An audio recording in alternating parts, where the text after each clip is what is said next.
আওয়ামী লীগের যে একটা ন্যারেটিভ, সেই ন্যারেটিভটা যে এখানে জামাত শিবিররাই মানে হচ্ছে সবকিছু করছে, এখানে জামাত শিবিরের আন্দোলন হচ্ছে, সেই ন্যারেটিভটা হচ্ছে সেদিন রাতে ভেঙে যায়। এবং আমরা মেয়েরা যখন তুমি কে আমি কে রাজাকার স্লোগান দিয়ে নেমে আসি, তখন এটার একটা বড় ধরনের ইম্প্যাক্ট ক্রিয়েট হয় সারা দেশ জুড়ে, এবং সারা বাংলাদেশের নারীরাও অনেক বেশি অনুপ্রাণিত হয় পরবর্তী যুক্ত হতে। তো সেই দিনটাকে স্মরণ রেখে আজকে 14 জুলাই কন্যা দিবস ঘোষণা করা হয়েছে। এবং এই দিবসে দুইটা জিনিস এখানে মার্চ করার চেষ্টা করা হয়েছে নারী ও শিশু মন্ত্রণালয় থেকে। একটা হচ্ছে আমাদের যে রিক্সা শ্রমিক, যারা রিক্সাওয়ালারা যেভাবে করে কন্ট্রিবিউশন রেখেছিল ওই আন্দোলনে, তাদেরকে কোমোরেট করে লাগছে। যেখানে বিষয়টা হচ্ছে খারাপ লাগার বিষয়টা হচ্ছে আজকে দীর্ঘ 1 বছর পরে আমাদেরকে দাবি দেওয়া হচ্ছে এই ডাক্তার হয়তো বা আরো কয়েকদিন আগে দিলে ভালো হতো। যদি আরো কয়েকদিন আগে দিত তাহলে ভালো হতো। আর আমরা হয়তো বা ঢাকাতে এই দিবসটা পালন করছি, কিন্তু এখানে আমাদের 64 জেলার যে বোনগুলো ছিল তাদেরকে তো ইনভাইট করার একটা ইয়ে ছিল। ওনাদেরকে চাইলে তো ওনাদেরকে ইনভাইট করতে পারতো, কিন্তু এখানে তো আমরা তা দেখি নাই। এখানে খারাপ লাগছে, হয়তো আমরা এখানে খুশি, কিন্তু ওরা তো আমাদের থেকে ওদের মন খারাপ হতে পারে। তো আমি মনে করবো যে এই দিবসটা প্রত্যেক বছর যেন পালন করা হয়। আর আমাদের আকাঙ্ক্ষা যেটা ছিল যে বাংলাদেশ নতুন বাংলাদেশ হিসেবে, আমি যদি আমাদের আন্দোলনের কথা বলি তাহলে আমরা দেখেছি যে সামনের পয়েন্ট গুলোতে কিভাবে মেয়েরা রুখে দাঁড়িয়েছে। পুলিশের সামনে বলেছে, পুলিশ থেকেও শুরু করে ছাত্রলীগ থেকে প্রত্যেকটা বাহিনীর সামনে কিভাবে দাঁড়িয়েছে। কিন্তু আজকে দিন শেষে আমরা মেয়েদেরকে নিজে মানে হচ্ছে যে আমরা যে আমাদের মেয়েরা যারা হারিয়ে যাচ্ছে তাদেরকে খুঁজে বের করার রাস্তার কর্তব্য ছিল, সেখান থেকে রাস্তা পারিনি আমাদের মেয়েদেরকে খুঁজে বের করতে। যেমন আমার ক্ষেত্রে বলি, আমার যে 15 জুলাই যে মার খাওয়ার আজকে কালকে 1 বছর হবে। 15 জুলাই 1 বছর হয়ে যাবে, কিন্তু এই গভর্নমেন্ট পারেনি 1 বছর সরকার খবর নিতে পারেনি। শুধুমাত্র পরিচিত মানুষ ছাড়া কেউ খবর নিতে পারে খোঁজ করতে পারেনি আমাদের।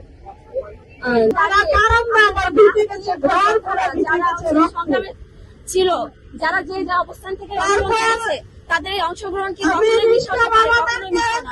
আমাদের জুলাই আন্দোলনের যে কন্যারা ছিল, তারা তাদের এই অবদান, তাদের এই সংগ্রাম সবসময় তাদের চর্চা করে যাচ্ছে। মূলত হচ্ছে আমরা আমাদের জুলাইয়ে যে ভাই বোনদের হারাইছি, পুরুষের পাশাপাশি আমরা নারীরা অনেক অবদান ছিল।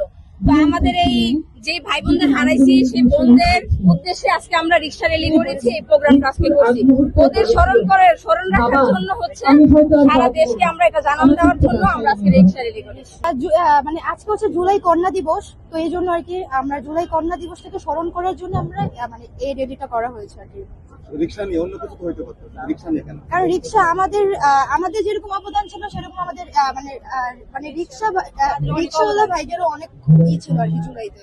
তারা ছিল বিধায় আমরা আজকে মানে এইটা অর্জন করতে পেরেছি।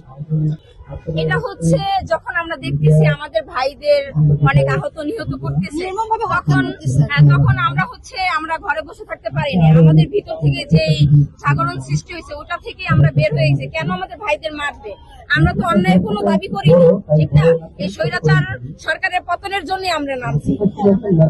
থেকে আমরা অনেক কিছুই পরিবর্তন করতেছি। আর আশেপাশে যে আরো কিছু দল আছে, মুখোশধারী দল আছে, তারা হইতেছে মুখোশ পরে, ভালো মানুষের মুখোশ পরে কিন্তু স্বৈরাচার সরকারের মধ্যে হইতেছে, তারাও কিন্তু সেম এরকম কাজ করতেছে। এখন হচ্ছে আমাদের খুব টাফ হয়ে যাচ্ছে। তারপরে আমরা আশাবাদী, আমরা এই দেশটাকে যেরকম বৈষম্য বিরোধী করেছি, এরকম স্বাধীন করেছি, স্বাধীনভাবে থাকবে। আমরা এটা রক্ষা করব, চেষ্টা করব। আমরা নারীরা সেটা চেষ্টা করব। আমাদের পাশে আমাদের ভাই আছে, আমরা সেটা হতে দিব না। আমরা কোনোভাবে কোনো দলকে অন্যায় ভাবে কোনো কাজ করতে দিব না, সুযোগ দিব না। আর এই বাংলাদেশে আমরা নারীরা, আমরা ভাইয়েরা, বোনরা যতদিন আসি বেঁচে, অতদিন আমরা যেন স্বৈরাচার সরকারকে পতন করতে পারছি। এরকম স্বৈরাচার সরকারের মতো যদি আরো কোনো স্বৈরাচার আসে, তাহলে আমরা তাদেরকেও ব্যানিশ করে দিব। শুদ্ধ চিত্তে শপথ করছি, আমি সিনথিয়া জাহিন আয়েশা মানুষকে ভালোবাসবো, আমার শহর, গ্রাম এবং দেশকে ভালোবাসবো। একটি যত্নশীল সভ্যতার সূচনা ঘটাবো। জুলাই আমার অসমাপ্ত ৭১। অঙ্গীকার করছি দারিদ্র্য মুক্ত, সহিংসতা মুক্ত মানবিক ও সাম্যের দেশ গড়ব। অঙ্গীকার করছি এমন একটি রাষ্ট্র গড়ব যেখানে ক্ষমতা মানে ভালোবাসা ও সংবেদনশীলতা আর দায়িত্বের মানে সেবা। রাস্তায়, বিদ্যাপীঠে, কর্মক্ষেত্রে, সাইবার স্পেসে গড়ে তুলব নারীর ও শিশুর নিরাপদ বিচারণ। অঙ্গীকার করছি